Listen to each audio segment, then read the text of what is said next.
상장군, 이게 지금 무엇하는 짓인가? 현종은 갑자기 무관들이 개경성으로 쳐들어와 호위병과 내관들을 마구잡이로 죽이는 끔찍한 상황을 목격하고는 너무 놀라서 벌어진 입을 다물 수가 없었어요. 비록 황보유이와 장현우가 무관들의 영업전을 빼앗아 문인들의 녹봉으로 지급하자 제안한 상소문을 보고 무관들이 기분 나빠할 거라고 염려하기는 했었지만 그래도 이렇게 막무가내로 반란을 일으킬 줄은 몰랐기 때문인데요.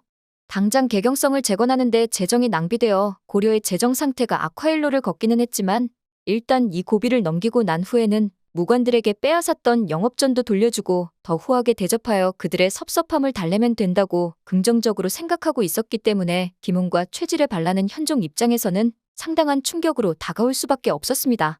이에 현종은 자신이 곤란한 상황에 처할 때면 늘 현명한 방법을 알려주었던 강감찬을 찾았지만 이미 무관들이 개경성을 포위한 뒤라서 개경성 밖에 있던 강감찬은 궁궐 안으로 들어오지도 못하는 상황이었기 때문에 현종은 궁궐 안에 갇힌 상태로 김웅과 최질이 요구하는 바를 들어줄지 말지 결정을 내려야만 하는 현실이었죠. 양엽 자네라면 지금 어찌하겠는가.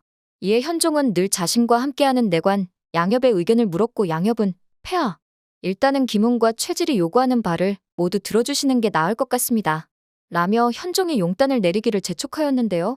거센 바람 앞에서는 무릎을 꿇고 대차게 쏟아지는 비는 피해가야 한다며 현종에게 지금은 일단 무인들이 원하는 바를 다 들어주는 척해야만 한다 주장했지만 현종 입장에서는 무관들이 하자는 대로 했다가 과거 강조가 정변을 일으켰던 것처럼 걷잡을 수 없이 막 나갈 것이 염려되었기에 궁궐 안에 얼마 남지 않은 호위병들과 힘을 합쳐 무관들을 상대로 싸워야 하나 고민했는데 양엽은 그런 현종을 뜯어 말리기 시작했죠.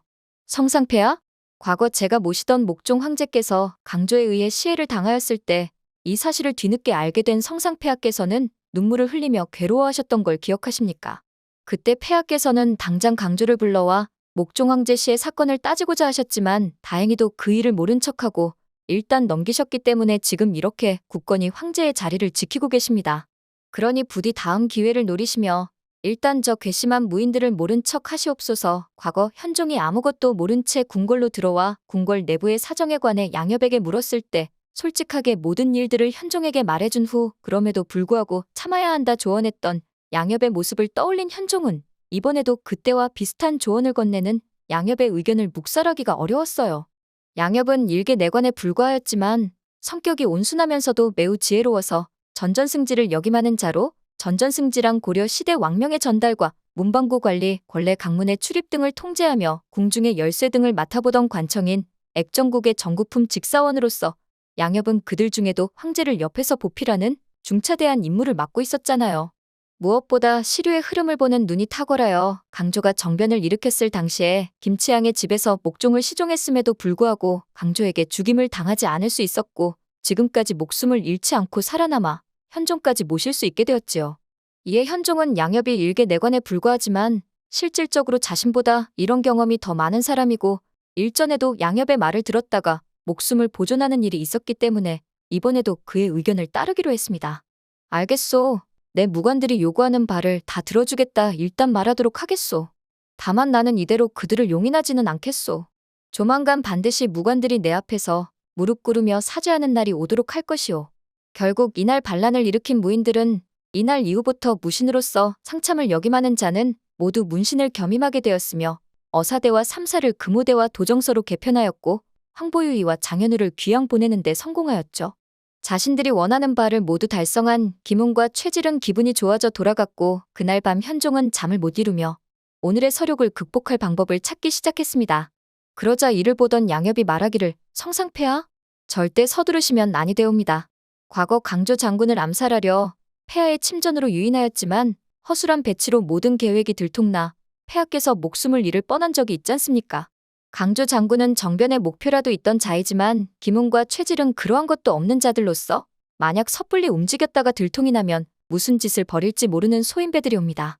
그러니 일단 그만 고민하시고 오늘 밤은 눈이라도 조금 붙이시옵소서. 현종 또한 강조를 암살하려다가 실패한 일을 생생하게 기억하고 있었기 때문에 이번에는 거사를 치룬다고 하여도 그때처럼 허술하게 하지 않고 무인들을 완벽하게 안심시킨 후에 모두 한 번에 제거하리라 다짐하였습니다. 또한 당시 강조만 침전에 불렀다가 주변에 있던 무인들이 현종의 침전으로 쳐들어와 자신과 내관들을 겁박했던 점을 떠올리며 이번에는 김웅과 최질만 부르는 것이 아니라 김웅과 최질을 호위하는 호위병들까지 모두 한 번에 제거해야겠다 마음먹었지요. 그렇게 현종은 강조를 암살하려다가 실패했던 과거의 실수를 복귀하면서 김웅과 최질을 죽일 계획을 세우기 시작했습니다. 이에 현종은 김웅과 최질이 미우면서도 절대 이들을 미워하는 티를 내지 않으며 달콤하게 그들을 안심시키기 시작하였어요. 과거 강조와 사사건건 대립하면서 속마음을 다 드러냈던 때와는 전혀 다른 현종의 모습을 보면서 양엽은 현종이 대단하다 여기었습니다. 그렇게 김웅과 최질을 처단할 기회만 노리던 현종은 이들을 서경에 위치한 장락궁으로 불러서 이자림이 한 번에 처단토록 하였죠. 과거 개경성에서 강조를 처단하려다가 강조의 부하들에게 포위되었던 기억 때문에 이번에는 서경성으로 김웅과 최질을 초대하여 그들이 이끌고 온 무인들도 모두 술을 먹였고 완전히 무장해제 시킨 후에 제거한 것인데요. 현종은 과거 강조를 처단하려다 실패했지만 이번에는 김웅과 최질을 완벽히 제거한 자신의 모습을 되돌아보면서 스스로 많이 발전했다 생각했어요. 비록 정치 경험은 많지 않았지만 주변의 강감창과 김은부 이자림 그리고 양엽같이 지혜로운 자들을 알아보고 늘 곁에 두려고 했던 현종은 결국 고려의 제일가는 성군으로 남게 됩니다. 오늘은 25회 예고편 내용을 바탕으로 고려사를 참고하여 영상을 만들어 보았습니다. 오늘 영상 재밌으셨다면 구독과 좋아요 부탁드려요.